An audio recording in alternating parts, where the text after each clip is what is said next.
And being that it's almost Passover, I want to do a little experiment in the Hebrew and get a little bit understanding from a Jewish and Hebrew perspective. So let's look at the book of Exodus with the most associated thing with Passover, the actual Passover.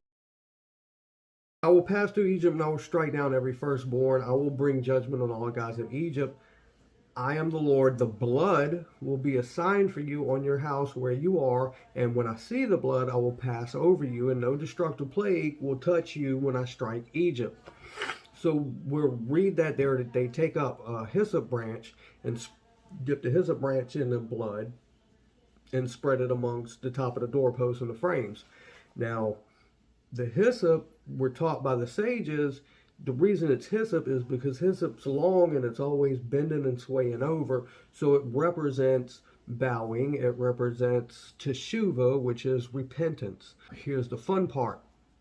I've heard a lot of preachers, especially in the Messianic world, I don't know where they get it from, but they teach that when they put the blood on the doors, that would actually form and make a cross. I don't know how it makes a cross. I get there's a spot at the top and two spots on the side. You can, connect the dots, but I've never seen the top of the doorpost is actually a Hebrew letter, and it's the letter Het.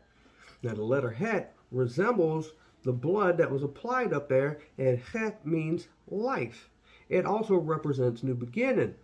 Its pictograph of the Het is a fence, which is separation, and it's also used as a protective barrier.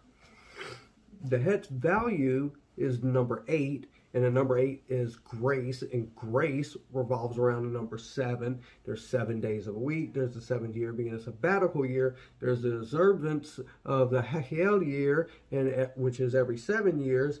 And 8, however, represents transcendency, and it's a level beyond the natural order. And in Jewish mysticism, 8 is associated with light, and the Het is the doorway of light from heaven. Now watch, it gets better. Jewish boys are circumcised on the 8th day, and that seals them into the Abrahamic covenant. We see God reaffirmed covenants with Abraham 8 times. And the Feast of Sukkot is an 8-day festival, which is the festival that represents the millennial reign of the Messiah. We read in the New Testament that Yeshua's resurrection was on the first day of the week, and it also states that it was the first fruits day, which follows Passover, and that would be a full 7 days, and that also makes the first day being the 8th day, which makes it a complete and new cycle of beginnings. The letter Hech is also formed by the Jewish letters Vav, Zayin, and in the middle is called a yoke. As Jesus instructs us, take up his yoke, for his yoke is easy. So now, how and why? So the how and why is that the meaning of Pesach is Passover, or to pass over, which is correct, but also older translations of Pesach is to have compassion for. Pesach, Passover, is based off of the command of the holiday of Exodus 12:12. God declares that I shall pass over. Its translations has always been under debate. The most common usage we have is Rabbi Yoshia, which explains it means skipped over, or explains it means skipped or passed over the Jewish homes, based off of Psalms 2:8. The voice of my beloved comes suddenly to redeem me, as if skipping over the hills. Now, Rabbi Yonatan says it means mercy. Rashi prefers skipped over, along with Rambam. Now, the early Aramaic uses ve'ehios, which means I will have compassion. And the early translator Targum translates the word in many places as having mercy, as in Exodus 12:12, but in 12:23 he translated as to protect. And Septuagint offers actually both.